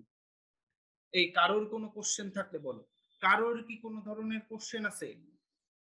না ভাইয়া, কারোর কোনো কোশ্চেন আছে? নাই। একজন বলতেছে আলয় মানে কি? আলয় মানে স্থান, বিদ্যা মানে জ্ঞান, জ্ঞানের স্থানকে বলা হয় বিদ্যালয়। আচ্ছা, নাই। হিসাব ক্লিয়ার না? প্রকৃতি দুই প্রকার, নাম আর ক্রিয়া। প্রত্যয় দুই প্রকার, নাম ক্রিয়া। নামকে বলা হয় শব্দমূল, ক্রিয়াকে বলা হয় ক্রিয়ামূল বা ধাতু, প্রত্যয়কে বলা হয় নাম বা তদ্ধিত, কৃতকে ক্রিয়া বা কৃত। হিসাব ক্লিয়ার না? হিসাব যদি ক্লিয়ার হয় তাহলে একটু কি করতে হবে? মাথা নাড়ো, ঝাঁকি মারো। আচ্ছা, এই যে ঠিক একই রকম বলেছে নাম প্রকৃতি ক্রিয়া প্রকৃতি, আমি যে কটাটাই বলেছি। এখন তোমার কোশ্চেন আসতে পারে, ভাই এই নাম প্রকৃতি বা ক্রিয়া প্রকৃতি কি? নাম বলতে আমাকে যত নাউন জাতীয় শব্দ আছে, কোনো কাজ বোঝাবে না। আর ক্রিয়া প্রকৃতি বলতে যেটাকে ভার্ব, কাজ করা বোঝায়। দেখো এখানে মা দ্বারা কি কোনো কাজ করা বোঝায়? গাছ, শির, লতা, ফুল, ঢাকা, কোনো কিছু বোঝায় না, কাজ করা বোঝায় না। এই দেখো কর, ধর, বল, চল, এগুলা দ্বারা ক্রিয়া বোঝায়, অর্থাৎ ভার্ব। এটা ভার্ব বোঝায়, তাই না? আর এটাকে কি বোঝায়? নাউন বোঝায়। হিসাব ক্লিয়ার না? হিসাব যদি ক্লিয়ার হয়ে যায় তাহলে আমরা নেক্সট চলে যাই। এই দেখো, নাম প্রকৃতি বা ধাতুর সাথে যেসব শব্দাংশ যুক্ত হয় সেগুলোর নাম উপসর্গ বা প্রত্যয় বলা যায়। সেগুলোর নাম কি বলা যায়? উপসর্গও বলে, প্রত্যয়ও বলে। কিন্তু মনে রাখতে হবে, উপসর্গ পূর্বে বসে। কোথায় বসে? পূর্ব। আর প্রত্যয় কি বসে? পরে। অর্থাৎ এটাকে আমি যদি বলি সাফিক্স, এই যে সাফিক্স, আর এটাকে সরি সরি সরি এটাকে বলতে হবে প্রিফিক্স, আর এটাকে কি বলতে হবে? সাফিক্স। হিসাব ক্লিয়ার না? এটাকে বলবো আমি সাফিক্স, এটাকে বলবো আমি প্রিফিক্স। হিসাব ক্লিয়ার? কিন্তু উপসর্গের একটা নির্ধারিত জিনিস আছে, একদম নির্ধারিত, ওইটাই বসবে। আর তুমি ইচ্ছা করলে যে কোনো কাউকে বসাইতে পারবে না। এটা উপসর্গ চ্যাপ্টারটা নিচে পাবো, ওখানে গিয়ে বুঝাই দিব তোমাদেরকে। দেখো, শব্দ গঠনের আরো কিছু প্রক্রিয়া আছে, যেমন সমাস যোগে শব্দ দ্বৈত। শব্দ দ্বৈত মানে কি? এই দ্বৈত মানে কি? দুইবার। সাফিক্স, এসইউএফএ আমি তো বললাম সাফিক্স ও প্রিফিক্স। ও ভাইয়া, হ্যাঁ আমি তো এইটাই বলেছি গো। উপসর্গ মানে হচ্ছে সাফিক্স, প্রত্যয় মানে হচ্ছে সরি, উপসর্গ মানে হচ্ছে প্রিফিক্স, মানে পূর্বে বসবে, আর সাফিক্স মানে পরে বসে, প্রত্যয়। দ্বিরুক্তি শব্দ, গুড। এই যে শব্দ দ্বৈত মানে দুইবার, যে কোনো কিছু দুইবার ব্যবহার করে বলা হয় দ্বিরুক্তি শব্দ। যেমন সামান্য জ্বর, জ্বর জ্বর বোধ হচ্ছে, মানে কি তোমার জ্বর এসেছে? আসে নাই, আসতে পারে। একাধিক শব্দ এক পদে পরিণত হওয়াকে সমাজ বলে, যেমন সিংহ চিহ্নিত আসন, সিংহাসন। তাই না? দেখো, এই টোটাল তিনটা পদকে একত্রিত করে সিংহাসন বুঝিয়েছে। আমরা যখন সমাস করবো আরো ক্লিয়ার ভাবে বুঝবো। শব্দ গঠনে এটা বলে। এখন দেখো, শব্দ যখন বাক্যের মধ্যে থাকে তখন তার নাম হয় পদ। তুমি একটা শব্দ কি বললাম? আমি যদি একটা শব্দকে আমি যদি বলি তোমার নাম কি, তুমি বললাম কি তোমার নাম হচ্ছে কি ওসামা, ওসামা বললা তুমি, আমি বললাম ওসামা। এই যে ওসামা যখন বললাম তখন এটা শব্দ, কিন্তু আমি যদি বলি তোমার নাম কি, তুমি বললাম ওসামা, এটা হয়ে গেল পদ। অর্থাৎ শব্দ যখন বাক্যে ব্যবহৃত হয় তখন সেটাকে কি বলা হয়, তখন সেটাকে বলা হয় পদ। দেখো পদে পরিণত হওয়ার পর শব্দের সাথে কিছু শব্দাংশ যুক্ত হয়, এদের বলা হয় লগ্নক। লগ্নক 4 প্রকার। হিসাব ক্লিয়ার কিনা? লগ্নক কত? ওসামা বিন লাদেন ফিরা মুদেরা তো গো মাধ্যমও কিন্তু এই ওসামা বিন লাদেন না। আচ্ছা দেখো লগ্নক কত প্রকার? 4 প্রকার। খুব ইম্পর্টেন্ট একটা জিনিস শেখাবো, সবাই খুব কেয়ারফুলি শুনবা, কোনো ধরনের আর কি ফাজলামি যাতে না হয়। এটা কিন্তু তোমাদের নতুন, এর কিন্তু আগে ছিল না তোমাদের। আমি একটু খুব সুন্দরভাবে বোঝাই, তোমরা আমাকে জাস্ট একটু টাইম দাও। তোমরা কোনো মানে কোনো কিউ এন্ড এ তেও কোনো কোশ্চেন করো না। এখন তোমাদের কোশ্চেন হতে পারে যে ভাই লগ্নকটা কি, তাই না? এই যে আমি যদি বলি লগ্ন, এই লগ্নকটা কি? লগ্নকটা হচ্ছে তুমি যখন কোনো শব্দ, ভালো করে শুনো, এই হ্যান্ড রাইজিং এ এই কোশ্চেনটা যাতে না করা লাগে তোমাদের। লগ্নকটা কি? লগ্নকটা হচ্ছে একটা শব্দ নিরপেক্ষভাবে ব্যবহৃত হতে পারে, সরি একটা পদ নিরপেক্ষভাবে ব্যবহৃত হতে পারে। যেমন আমি একটা শব্দ বললাম সুমন, একটা শব্দ, এখন এটা কিন্তু নিরপেক্ষ, কোনো লগ্নক যুক্ত হয়নি। আমি বলেছি লগ্নক 4 প্রকার। কত প্রকার? 4 প্রকার। এখন দেখো এই সুমন দ্বারা তুমি কি করতে পারো, কি কি যোগ করতে পারো? সুমন কে করতে পারো। আবার নির্দেশক, আমি যদি বলি সুমনকে, আমি বলি সুমনটি লোকটি খারাপ, সুমন লোকটি খারাপ, এই যে টি যুক্ত করতে পারো। বচন, সুমনরা ভালো না, দেখো সুমনরা ভালো না, আমি আরো বললাম সুমনও যাবে।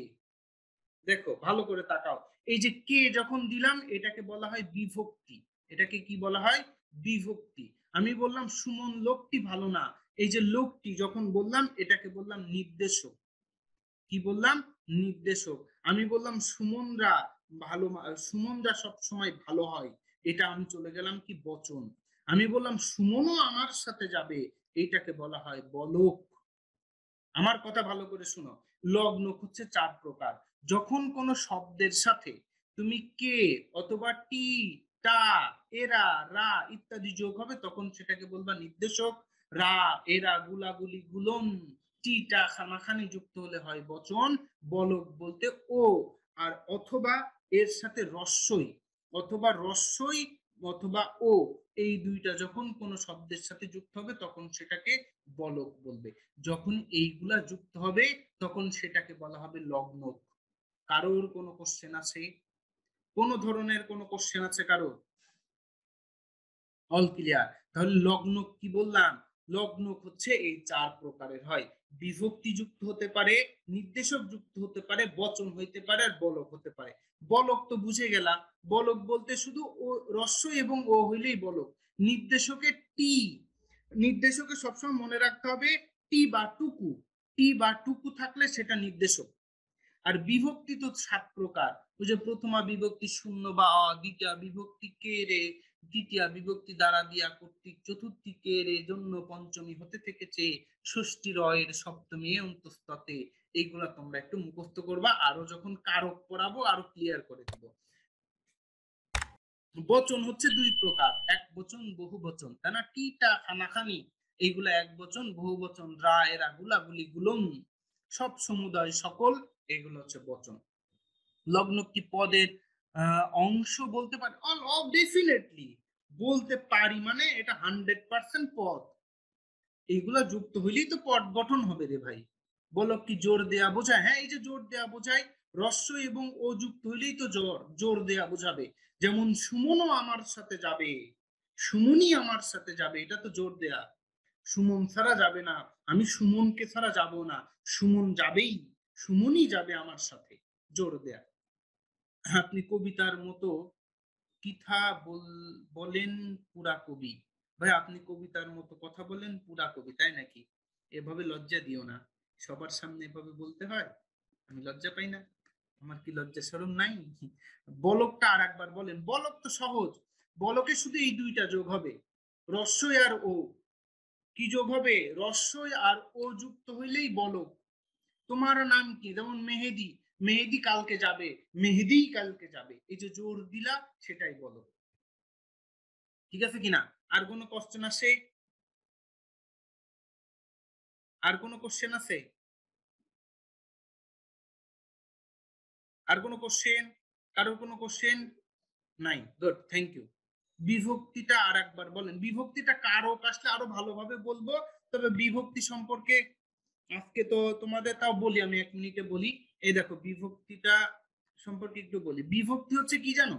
বিভক্তি হচ্ছে পদ গঠন করে। বিভক্তি 7 প্রকার, প্রধানত 2 প্রকার, কিন্তু এখন আপাতত মনে রাখো 7 প্রকার বিভক্তি।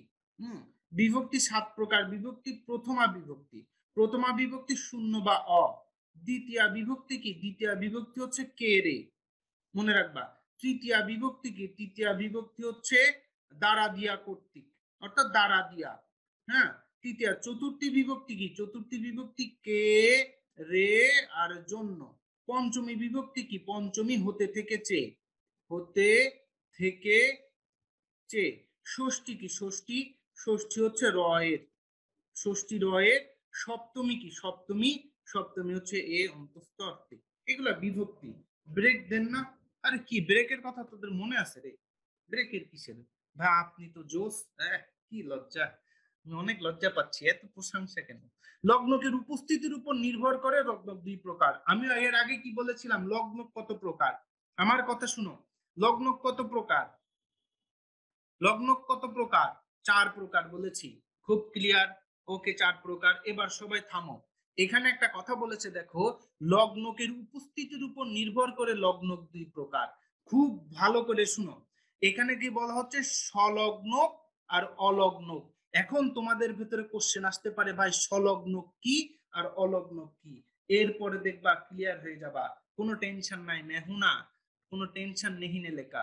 এই যে মনে করো কোন শব্দের সাথে যদি বিভক্তি এই যে এইগুলা যুক্ত হয়, ও এ কে রে, নির্দেশক টি এবং টুকু, বচনের রা এরা গুলি গুলো গুলন, সব সমুদয় সকল সমুদয় রা এরা, টিটা খানাখানি যুক্ত হইলে সেটা বচন।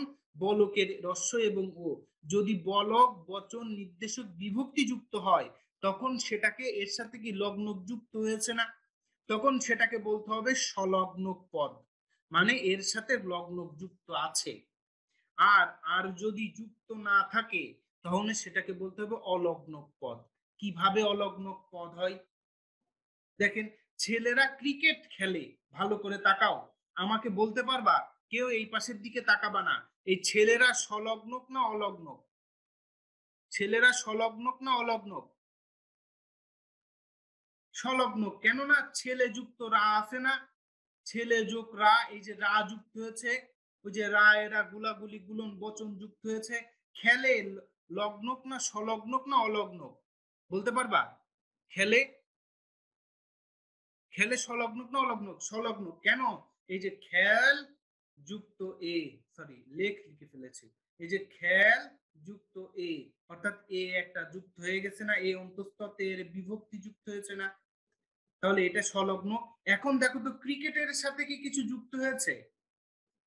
ক্রিকেটের সাথে কি কিছু যুক্ত হয়েছে?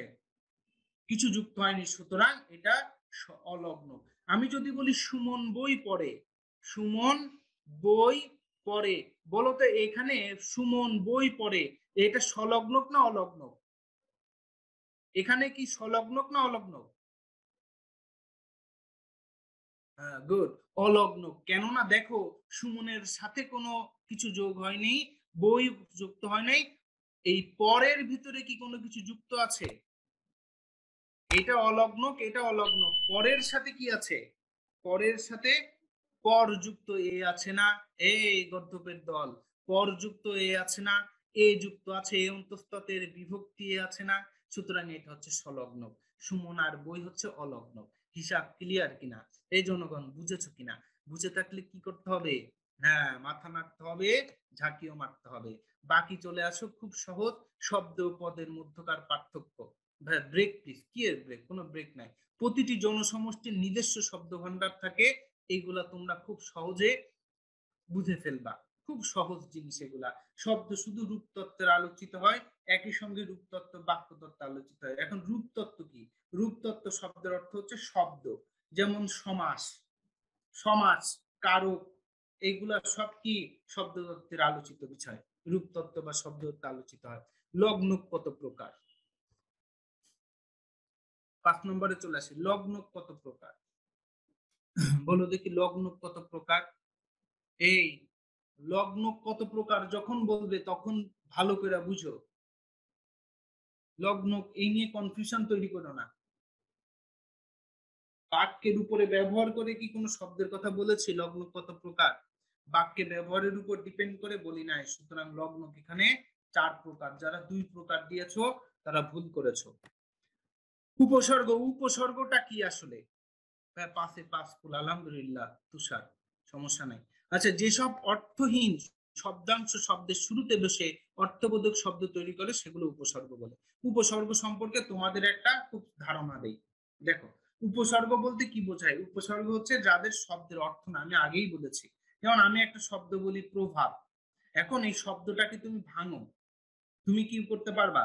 তুমি ভাঙতে হবে প্রযুক্ত ভাব, কারণ একটা শব্দের অর্থ তুমি রাখতেই হবে। তাহলে দেখো, প্রযুক্ত ভাত, প্রর কি কোনো অর্থ আছে? নাই। ভাতের কি কোনো অর্থ আছে? আছে।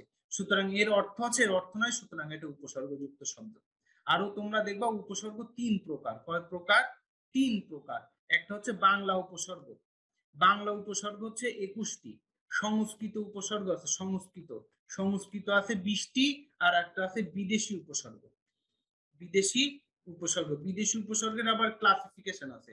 একটা আছে ফার্সি, একটা আছে ইংরেজি, হ্যাঁ, ইংরেজি, হিন্দি, ইংলিশ, হ্যাঁ, এগুলো মুখস্থ করে ফেলবা। যেমন বাংলা 21টি আছে, অ, ঘ, অজ, অনা, আ আর ইন, আ আর ই, আ আর ইতিউন, কতকুলি, পাতি, বিভর, রাম, শশা, সুহা, এগুলো হচ্ছে বাংলা উপসর্গ। এই যে ফার্সি উপসর্গ আছে, বেব, আম, খাসলা, বাজেগর, খয়ের, তাই না? এই যে ইংরেজি উপসর্গ আছে কি, ইংরেজি উপসর্গে কি, ফুল, হাফ, হেডস হাফ। হিন্দি উপসর্গ আছে একটা, কি বলতো, হিন্দি উপসর্গ আছে একটা যার নাম শুধু হর। যেমন হর হামেশা তেরি ইয়াদ করুঙ্গা মে, আছে না? এইটা হচ্ছে হর, হচ্ছে তোমার হিন্দি উপসর্গ যুক্ত শব্দ। কেসে লাগা মেরা মাজাক, কেসা লাগা মেরা হিন্দি, হিন্দি বা, তাই না? এই যে হচ্ছে তোমার হিন্দি হচ্ছে হর, ইংরেজি ফুল, হাফ, হেড হাফ। আরবি উপসর্গ আছে, আরবি উপসর্গ কি? এই যে বেব, বেব, এই যে বেবো, বেবো, বর, বদ, কম না, কি আছে, বেবো, বর, বদ, কম না, নিমফি দরকার, এগুলা সব ফার্সি উপসর্গ, আরবি উপসর্গ। হাবিবি, হ্যাঁ, क्या बात है, হ্যাঁ, এমন আর কি। যাই হোক, আপনি অনেক জোশ, তাই না? আচ্ছা, উপসর্গের নিচের অর্থ না, এগুলা তো বললাম, তোমরা এটা দেখে ফেলবা। উপসর্গের কাজ দেখো কি, নতুন শব্দ তৈরি করে দেয়, বিবাদ। যেমন বাদ শব্দের অর্থ বাদ, বি যুক্ত করে দিলে বিবাদ, মানে কি, গন্ডগোল, মারামারি, তোরে কাটতালাম, তোরে ছিজালাম, এমন। দেখো, শব্দের অর্থের পরিবর্তন করা, যেমন নজর থেকে সুনজর।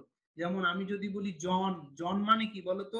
জন মানে ব্যক্তি, এর ভেতরে চলে আসলো সু প্লাস জন, হয়ে গেল কি, সুন্দর যে জন, তাকে বলা হয় সুজন। মেহু সুজন। তাহলে আমি কি যুক্ত শব্দ? হ্যাঁ, আমি কিন্তু উপসর্গ যুক্ত শব্দ। তাই না? সুজন, সুজন মানে কি? জন মানে ব্যক্তি, ম্যাঙ্গো পিপল।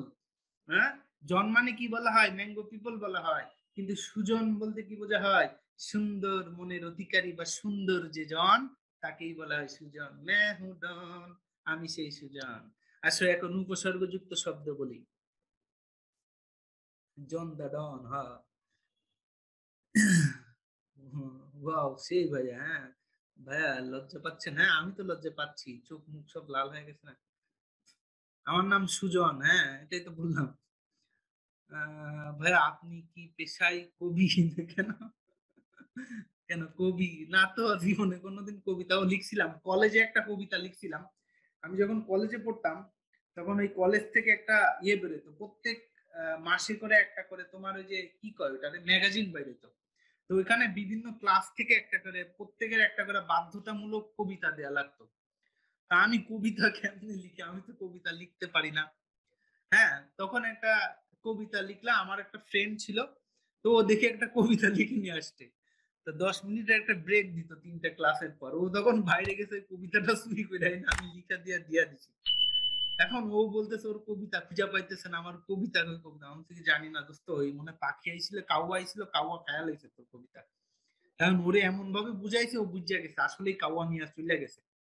পরে যখন বাইর হইছে, বাইর হইলে ওই কবিতাটা ছাপছে, ছাপার পরে বলতেছে এই কবিতাটা তো আমার কবিতা। আমি বলছি কি দোস্ত বান্ধবী, আমি এটা নিয়ে লিখে লাইছি, তুই কিছু মনে করিস না। কারণ পরে ওটা হয়েছে, মানে প্রতিযোগিতাপূর্ণ হয়েছে, হইলে ওই কবিতাটা ফার্স্ট ফার্স্ট প্রাইজ পাইছে, এবং ওইটা আমি পাইছি আর কি। ঠিক আছে তো, যাই হোক, তোরে প্রাইজটা আমার বান্ধবীরে দিয়ে দিছিলাম না, you deserve it because it is your. ও বলতেছে না না দোস্ত তুই নে, এটা তোরই। তো যাই হোক আর কি, এমন ভাবে কবিতা লেখা আমি ফার্স্ট প্রাইজ পালো।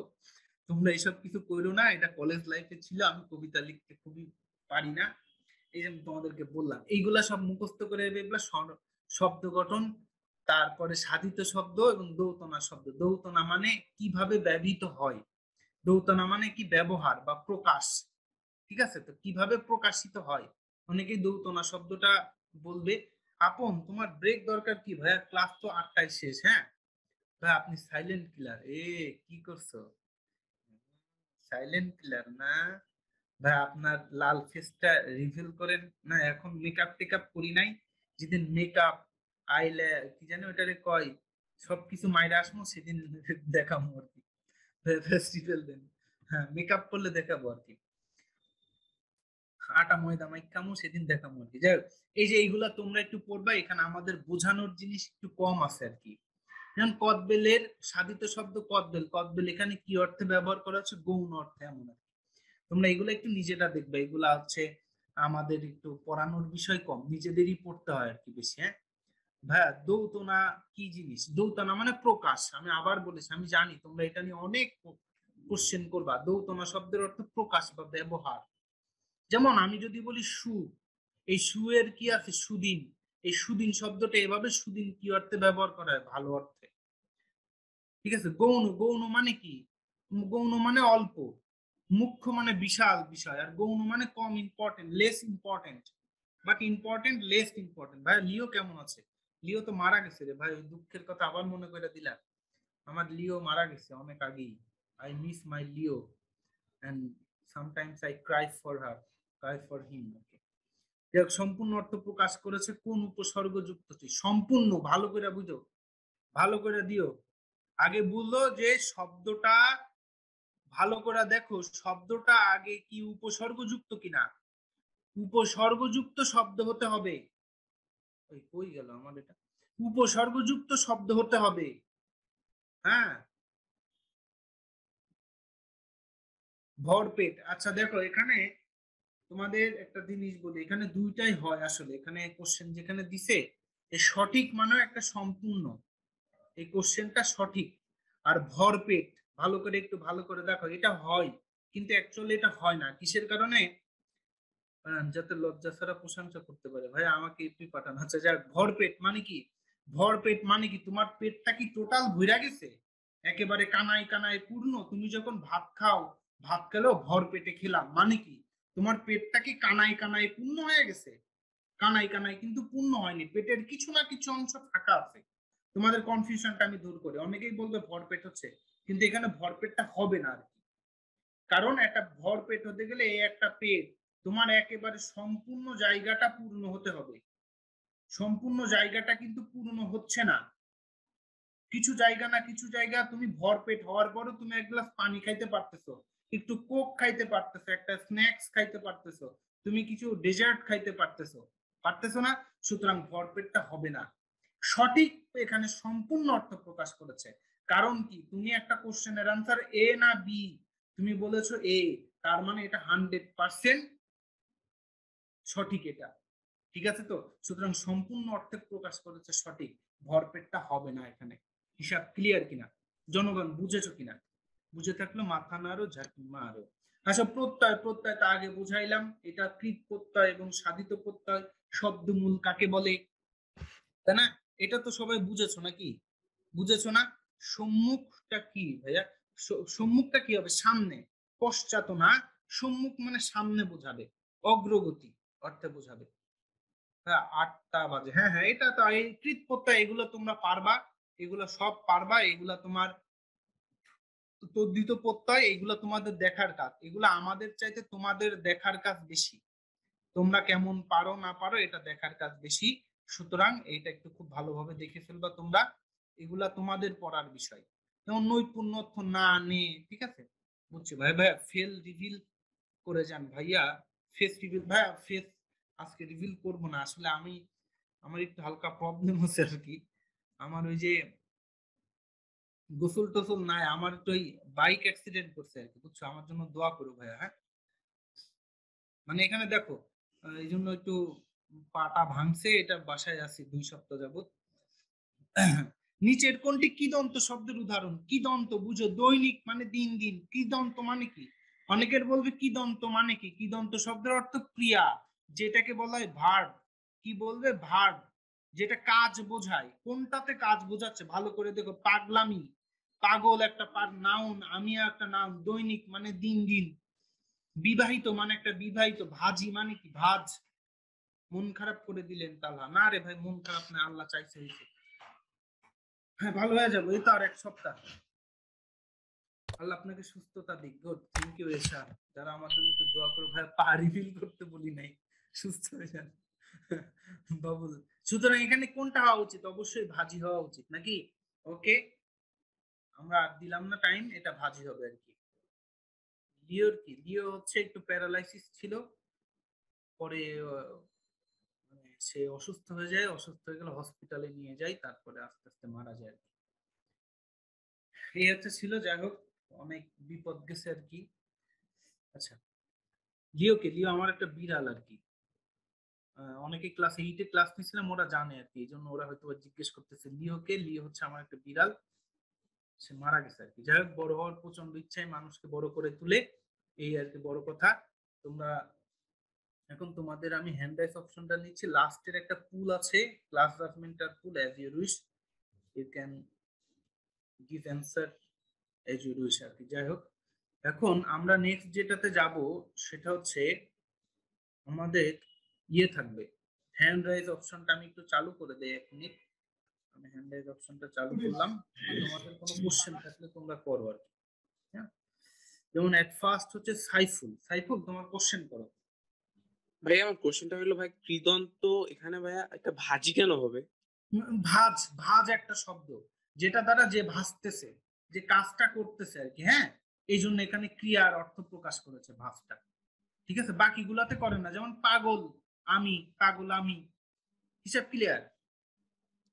জি ভাইয়া, বুঝতে পারছি ভাই। আর আরেকটা কোশ্চেন ছিল হ্যাঁ ভাইয়া অবশ্যই। এখানে। ভাইয়া ভাই আগের বার আপনি বললেন ভাইয়া সম্মুখটা, ভাইয়া ওখানে ভাই কি হচ্ছে, যদি ভাই সঠিক হয় তাহলে তো সম্মুখও হইতে পারে ভাইয়া। না না না, সম্মুখ তোমার অর্থ ব্যবহার হতে হবে, তোমার দৌত না অর্থ প্রকাশ করতে হবে। সম্মুখ মানে কি? তুমি ভালো করে তাকাও, সম্মুখ মানে কি বলো তো? সম্মুখের অর্থ কি তুমি জানো?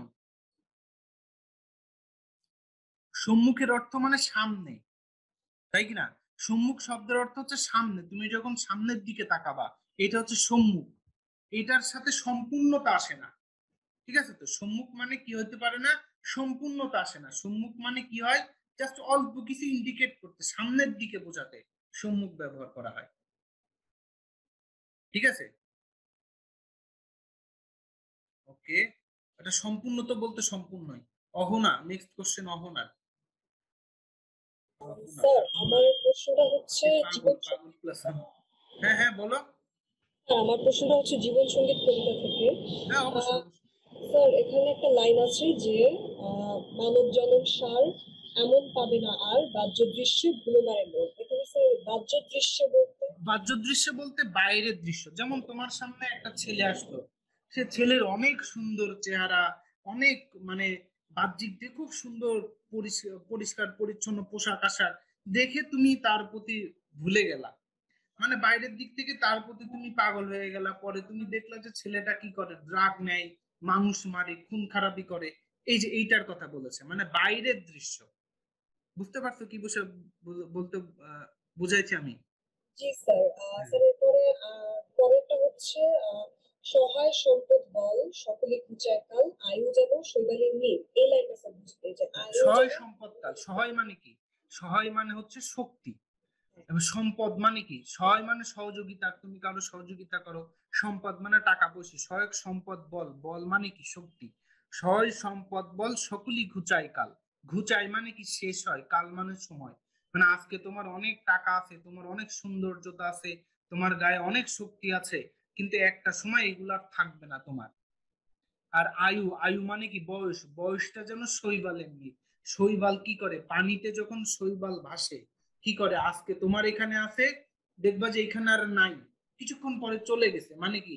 তোমার চোখের সামনে শৈবাল যেমন শেষ হয়ে যাচ্ছে, চলে যাচ্ছে এক জায়গা থেকে আর এক জায়গায় চলে যাচ্ছে পানির ঢেউয়ের সাথে, তোমার বয়সটাও ঠিক একদিন এইভাবে শেষ হয়ে যাবে। সুতরাং তুমি অহংকার করো না, তুমি বিনয়ী হও, তুমি মানুষকে ভালোবাসো। অহংকার করার কিছু না, আমার অনেক টাকা পয়সা, আমি অনেক সুন্দর, এইটা নিয়ে তুমি কিছু করো না, অহংকার করো না। কারণ সময় যখন তোমার শেষ হয়ে যাবে, এইগুলা নিয়ে আর অহংকার করতে পারবা না। তুমি যদি পোলাইট হও, তোমার ভেতরে যদি সহানুভূতি থাকে, একটা সময় তুমি এইগুলা দ্বারা মানুষের হৃদয় জয় করতে পারবা। এটাই। ঠিক আছে স্যার। স্যার আরেকটা হচ্ছে সমর সাগর তীরে। স্যার এই হ্যাঁ হ্যাঁ, লাইনটা সমর। হ্যাঁ হ্যাঁ, জি স্যার, সমর সাগর তীরে এই লাইনটা এভাবে কেন বলা? সমর সাগর তীরে। সমর সাগর তীরে। জি স্যার, মানে এটার অর্থটা তুমি ফুল লাইনটা একটু বলো না। স্যার সমর সাগর তীরে পদাঙ্ক অঙ্কিত করে ও, সমর আমরাও। সাগর তীরে মানে কি? ওই যে তোমার সাগরের পাড়ে, সাগরের পাড়ে যখন সাগরের ঢেউটা চলে যায়, থাকলে ওখানে কি হয়? ওখানে একটু নরম নরম জায়গা থাকে না? জি স্যার, হ্যাঁ। তুমি যখন ওর উপর দিয়ে হেঁটে যাবা, তোমার পায়ের চিহ্ন ফেলে তো তুমি যাবা। তুমি ওই যে ওই পায়ের চিহ্ন যদি ফেলে যাও, মনে করো একটা নতুন মানুষ এসেছে, তোমার ওই অঙ্কন দেখে বলবে যে না, এর আগে অনেক মানুষ এসেছিল, আমি অঙ্কন ধরে ধরে যাই আর কি। এটাই বুঝিয়েছে আর কি। ও ঠিক আছে স্যার। গল্প আসো, গল্প।